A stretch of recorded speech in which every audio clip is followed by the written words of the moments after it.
నేను ఒక్కటి అనుకున్నా, ఏమనుకున్నంటే ఇవాళ చాలాసార్లు చెప్పినా, నేను మళ్ళొక్కసారి కూడా చెప్తున్నా, వాస్తవానికి తెలుగు ప్రజలు అనేటటువంటి దాన్ని ఒక 2-3 ఏళ్ళలోనే పార్టీ పెట్టగానే తెలుగు ప్రజల్ని ప్రపంచవ్యాప్తంగా తెలిపినటువంటి వ్యక్తి మరి నందమూరి తారక రామారావు గారు. అట్లనే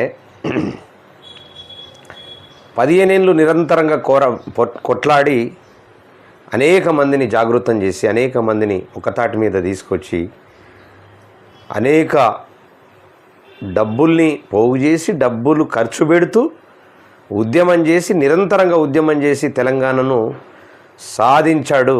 తెలంగాణ రావటానికి ప్రధానమైనటువంటి మూల సూత్రధారి కేసీఆర్ గారు. ఏదైతే ఎస్సీ వర్గీకరణ కోసం 30 ఏళ్ళు నిరంతరంగా కొట్లాడి ఒక కొలిక్కి తెచ్చినటువంటి వ్యక్తి మందకృష్ణన్న. మరి నేను 11 ఏళ్ళ నుంచి కళాకారుల కోసం కొట్లాడుతూ ఉన్నా. ఆ మందకృష్ణన్నకు అనేక కుంపట్లు, అంటే అందులో నుంచి బయటకు వచ్చి మళ్ళీ ఇంకా కొన్ని ఎంఆర్పిఎస్లు పెట్టినటువంటి చరిత్ర ఉంది. ఎంతమంది అడ్డం పడ్డా ఆయన ఒక్క తాటి మీద నిలబడ్డాడు. అట్లనే కేసీఆర్ గారు కూడా ఎంతోమంది అడ్డం పడ్డారు, రకరకాలుగా జరిగినాయి, రకరకాలుగా అయినప్పటికీ ఆయన కూడా నిలబడ్డాడు. నేను కూడా కళాకారుల తరఫున ఖచ్చితంగా కళాకారులకు ఉద్యోగాలు వచ్చేంత మట్టుకు కలబడతా, డెఫినెట్గా సాధిస్తా అనేటటువంటి నమ్మకం మాత్రం నాకు ఉంది.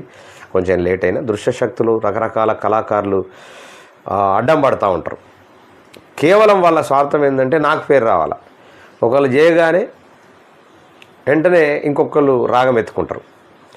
నేను మరీ మొన్న సుందరేకళా భవన్లో అందరికి కూడా చేతులెత్తి దండం పెట్టి చెప్పిన, ఒక్క తాటి మీద ఉండి దయచేసి మీరందరూ ముఖ్యమంత్రి గారు అపాయింట్మెంట్ తీసుకొని, వెన్నెలమ్మని తీసుకొని పోయి ముఖ్యమంత్రి దగ్గర కూర్చొని ఆయనకు కరెక్ట్గా ఎక్స్ప్లెయిన్ చేస్తే 100% జరుగుతుంది. అది చాలా చిన్న విషయం. అది కళాకారుల ముచ్చట అనేది చాలా చిన్న విషయం. ఎన్నో కోట్ల రూపాయలు రకరకాల దానికి ఆల్రెడీ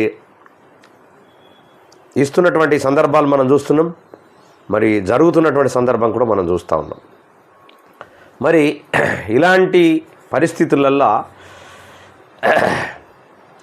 ఇవాళ మరి స్వార్థపూరితమైనటువంటి రాజకీయాలు చేస్తూ మేము ఎస్టీలను ఉద్ధరిస్తాం, ఎస్టీల గిరిజనుల బతుకుల్ని మారుస్తాం అనేటోళ్ళు, ఎస్సీల బతుకుల్ని మారుస్తాం అనేటోళ్ళు, బీసీల బతుకుల్ని మారుస్తాం అనేటోళ్ళు ఇలా కోకొల్లాలు పుట్టుకొచ్చిర్రు. వాళ్ళు గీ కళాకారుల బతుకులు గాలే ఉన్నారు కదా. ఓసీలలో ఒకరిద్దరు ఉండొచ్చు, అంతా ఎస్సీ, ఎస్టీ, బీసీ, మైనార్టీ తప్ప దాంట్లో మ్యాక్సిమం కళాకారులలో ఓసీలు ఒకరిద్దరు ముగ్గురు తప్ప ఉండేటటువంటి పరిస్థితి లేదు. మరి ఎస్సీలను ఉద్ధరిస్తాం, ఎస్టీలను ఉద్ధరిస్తాం, బీసీలను ఉద్ధరిస్తాం అని చెప్పేసి పెద్ద మాటలు చెప్తున్న వాళ్ళు సీఎం దగ్గరకు పోయి కాస్త కూర్చొని కళాకారుల కోసం ఏదైనా ఒక ఉద్యోగం ఏముంటుంది, 1000 మంది ఉద్యోగాలకు పెద్ద విషయం కాదు.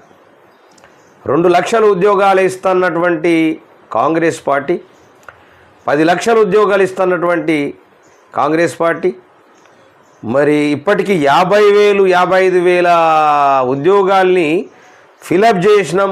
మా ప్రభుత్వం ప్రజాపాలన ప్రభుత్వం అన్నటువంటి చెప్పేటటువంటి ప్రభుత్వం కాంగ్రెస్ ప్రభుత్వం. కళాకారులకు అదొక జీవో తీసుకొచ్చేసి పర్మనెంట్గా 1000 మందికి ఉద్యోగాలు ఇవ్వడంలో పెద్ద తప్పులేదు. ఈ 1000 మంది రిటైర్డ్ అయిపోయిన తర్వాత మళ్ళీ 1000 మందిని ఫిలప్ చేసుకుంటారు. చాలా 1000 మంది. అది రొటీన్గా ఎంతోమంది కళాకారులకు అన్నం పెట్టినటువంటి వాళ్ళ అయ్యే అవకాశాలు బలిష్టంగా ఉంటాయి. అటువైపు ఆలోచించరు. కళాకారుల కోసం మాట్లాడిన దిక్కు దివాని లేదు, కళాకారుల కోసం మాట్లాడేటటువంటి పరిస్థితి లేదు. అలాంటి పరిస్థితులలో పాపం కళాకారులు కొట్టుమిట్టాడుతూ ఉన్నారు. సరే, ఆ కళాకారుల కోసం రాబోయే రోజుల్లో ఏం చేస్తానేటటువంటిది ఖచ్చితంగా నిర్ణయం చేస్తా. డెఫినెట్గా చాలా అతి తక్కువ రోజుల్లో కళాకారులకు న్యాయం జరిగే విధంగా ఖచ్చితంగా పోరాటం చేస్తాం.